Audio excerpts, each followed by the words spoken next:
So I posted on Instagram about 3 weeks ago that I bought the RS3 Pro for my red Komodo rig, and I got a lot of DMs asking about why I upgraded from the RS2 and what differences there are. So I thought I'd make a video about it. I really wasn't going to because I just made a gimbal video a couple weeks ago and DJI never sends me anything, so I'm kind of late to the party.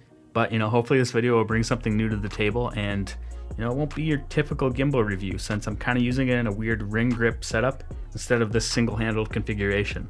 So if you're new to my channel, I made a video about a year ago talking about why I upgraded from the Ronin M to the RS2, and I showed a custom build out, my own custom ring grip, because at the time it was almost impossible to buy the Tilta Advanced ring grip. And since that time, I've been using this setup on all my shoots with the red Komodo, and it's been awesome. The only challenge that I've had is balancing longer lenses and more weight on the RS2 because you kind of have to offset it with counterweights. And in order for the back of the camera to not hit the rear motor, you got to move it ahead and add more weights because on the red Komodo, all the I/O is at the back of the camera. But before I continue further with the video, I want to tell you about today's sponsor, Wirestock. Wirestock is a one-stop shop for you to sell all your stock images and videos, hitting all major stock sites from one account. This is super beneficial for a ton of reasons, and I wish this existed back when I was selling stock photography. They do distribution to Shutterstock, Getty Images, Adobe Stock, Pond5, and tons of others, and it's going to save you time manually making those accounts and uploading to each site. And the submission is super easy. You don't even need to tag or type in any keywords using their super easy submission option. They take care of that for you, so you just upload in bulk and it'll all be distributed and licensed to all the stock sites that you choose.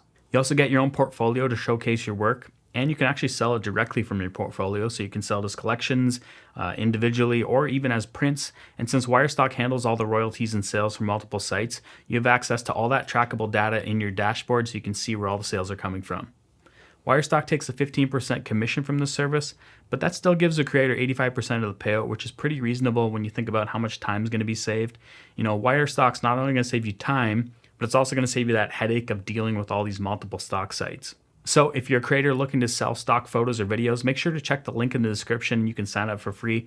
Thanks, Wirestock. Back to the video.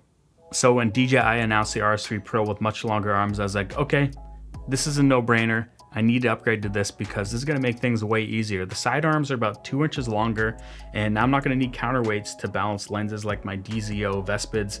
And I also feel like they've lowered the rear motor a bit on a bit of an angle because the I/O on the Komodo is at the very back, and that's kind of always been an issue trying to keep the cables and wires out from hitting the rear motor.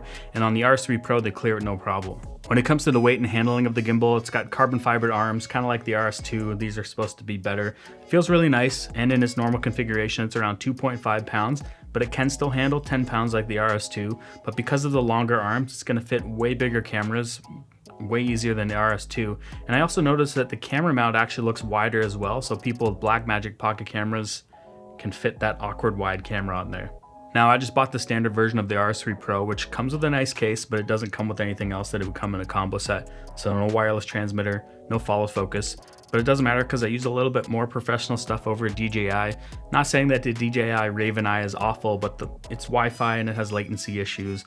But I use the Cosmo 500 transmitter because I also need SDI as well, and the Raven Eye doesn't have that. I know DJI just released a professional system, but it's super expensive and requires you to get a proprietary receiver monitor, and I don't really think it's personally worth it. And I'm also using the Tilta Nucleus M follow focus, which is more of an industry standard, and it's going to have more torque over the DJI motor.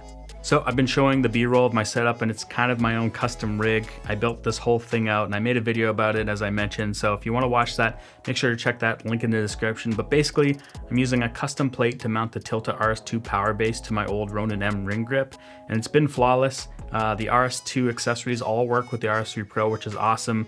And all I do is drop it in and it worked right away. And I actually think this is more solid than the Tilta Advanced ring grip because this power base actually has a secure bracket holding the RS3 Pro down.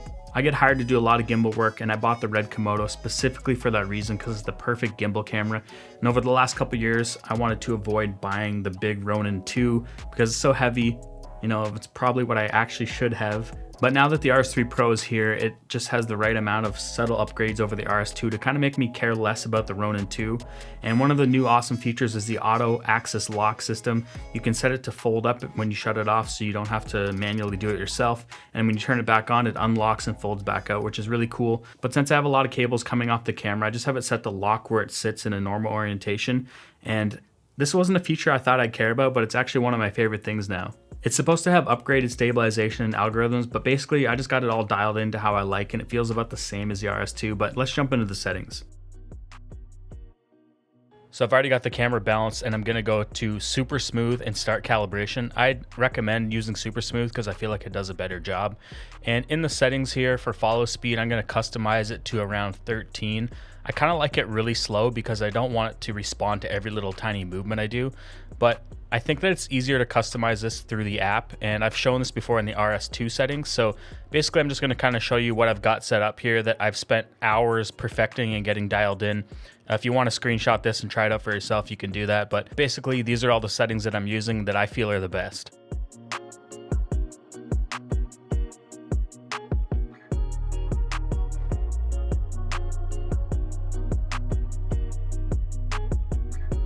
One other cool feature is the ability to trigger record from some cameras via Bluetooth without needing to connect a cable, which is awesome. And sometimes I like to use my A7S III instead of the Komodo with it, and it'll just auto connect and allow you to trigger record right from the gimbal. They've also added a toggle switch on the side which switches modes between pan follow, and FPV, which is super nice to have because then you can see what mode you're in before you even turn the gimbal on. Now I know I have a unique, weird setup, but it works great, and as someone who shoots a lot of gimbal stuff, this has been such an awesome tool to work with. And the RS3 Pro is such a good gimbal if you're using medium-sized cinema cameras like a Z-Cam, R5C, Red Komodo, FX6, or even a Blackmagic Pocket 6K all rigged out. This gimbal's excellent, and if you're looking for any of the parts I used in my rig, make sure to check the description because there's a lot of stuff down there. Thanks for watching. If you liked it, give it a thumbs up. If you dislike this video, give it a thumbs down twice. Don't forget to hit that notification bell. See you guys on the next one.